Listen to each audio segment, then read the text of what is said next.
could you say and spell your first and last name? My name is Yolanda Dedrick, and that's Yulandaa. Dedrick is Dedrick. So when we were talking earlier, Mm-hmm. it's Christmas time, holidays, you're Yes, visiting family, yes, and then your phone starts ringing. And what are exactly. people, you're like, why are people calling me the day after Christmas? Yes, it was the day after Christmas. My son and I were, I'm originally from Arkansas, so I was at home visiting my family. We were out um, bowling with the family, and my phone kept ringing, and I was like, okay. And my brother was like, no, your phone is literally just, whoever it is, something is wrong because they keep calling. So I answered the phone, and it was one of my good friend's daughter. And she was like, did you hear the news? And I was like, what news? She said, your apartment complex is gone. And I'm like, huh? She was like, yes, your apartment complex is gone. It was just what she could visibly see and what she had heard on the news. So I turned on the news to, try to see what was going on or whatever. And I asked her, would she be able to try to go look and see? She knew that the apartments on the front row were gone, and the office, which the office of the apartment complex it was literally gone. I was behind the first row, so my apartment. Once she got over there, she could. It was real dark, so she couldn't just see. She couldn't see. She could see that my building was still standing, but she wouldn't have seen what had happened from the back. My apartment was hit from the back, so it literally came through my bedroom, which at that time I think it was around 6:37 something at night. Had it not been the holidays, I would have been right there, exactly where it came from, because that's what I do. After I get off work, I go take my bath and I go get in the bed and watch some TV. And it came straight through that room. Um, all I can say is I just thank God that we were there with the family in Arkansas. So that's a difficult drive home It's a four because you hour don't know what's drive. left at that point. Exactly. You drive back, you pull in. What do you see as soon as you get to your home? I came back a couple of days. I guess it was a day. It was either one day or 2 days later because I was not, I have to be honest, I was not in a hurry to get back. Um, all my family is in Arkansas. All I had was me and my son in Texas. And I'm like, I'm rushing to what? To have no place to stay. So, So when you pull in, what do you see? well, when I first got there, they were not letting anyone get in yet. So we had to wait. Later on that night, which you couldn't see anything, so I couldn't see what I really had left. But just from when I pulled in, I just literally cried. I started crying when we were on the freeway coming by. All you could see is just all the destruction. And when the next day, when it was light and when I could actually try to go check the apartment, the apartment's in an area where a lot of family homes are. I mean, they were just destroyed. It was nothing standing. What did you have So left? I had just very few items, like some clothes, like one part of the um, closet didn't get touched, stuff like that. But for the most part, like my beds, clothes, pictures, stuff that you can't get back. All that stuff was gone. Furniture, So just you have everything. no place to live. Yes. You have no furniture or furnishings or any of that, Hmm. and you have to start over.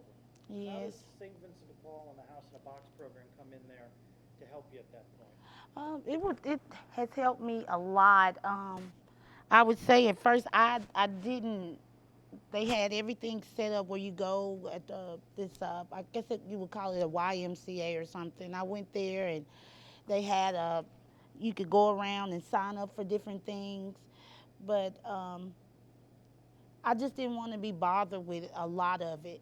But it it came.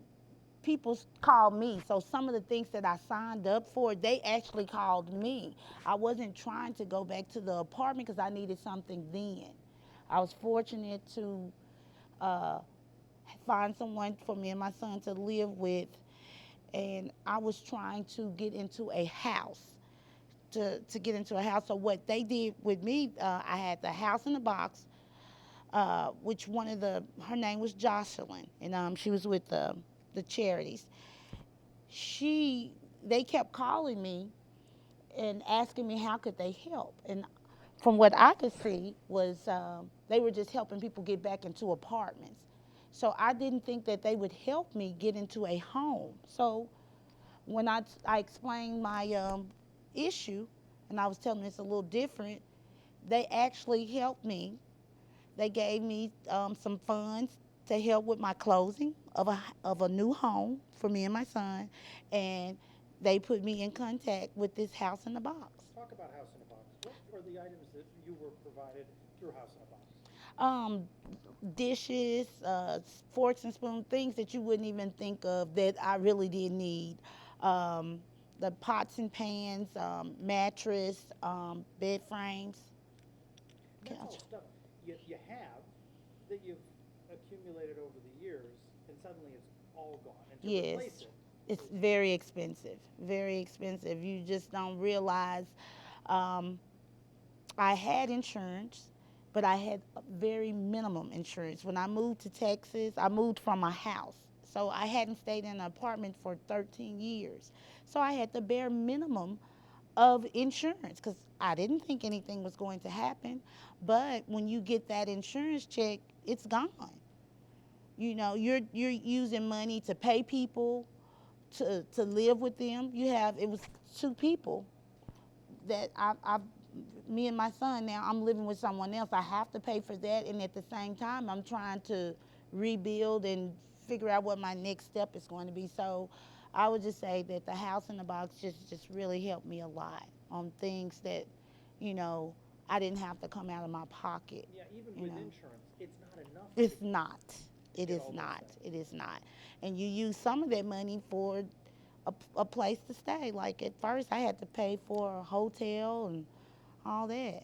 You know, it's just, and that money is gone. Like I said, I literally had the bare minimum. I almost, if the apartment complex didn't require you to purchase the insurance, I would not have had anything.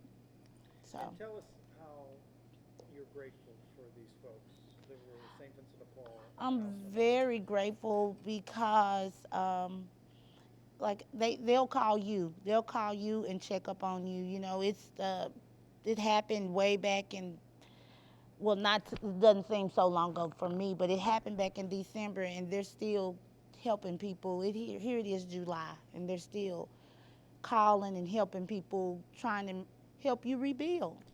How does it make you feel to know that there are nice folks that care? I've come to understand that some people, that's just their ministry. Their ministry is to help others, and um, I'm glad that I opened up. I'm usually a very private person. Anybody that knows me, I'm very prideful. But sometimes you just need help, and to get help from someone that sincere, it's really heartwarming. It really is. Without these folks stepping up to help you, where do you think you'd be now? I wouldn't be where I'm at now. Well, I'm sure I would have gotten a home, but they helped me get the things that I needed in a faster time frame. They did,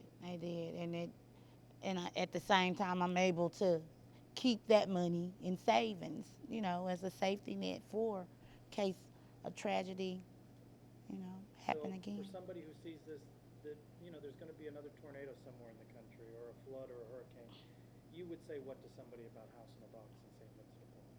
I would tell them to get in contact with them because they're going to help you. They want to help you and they will help you, and it's just a good thing. It's a good thing.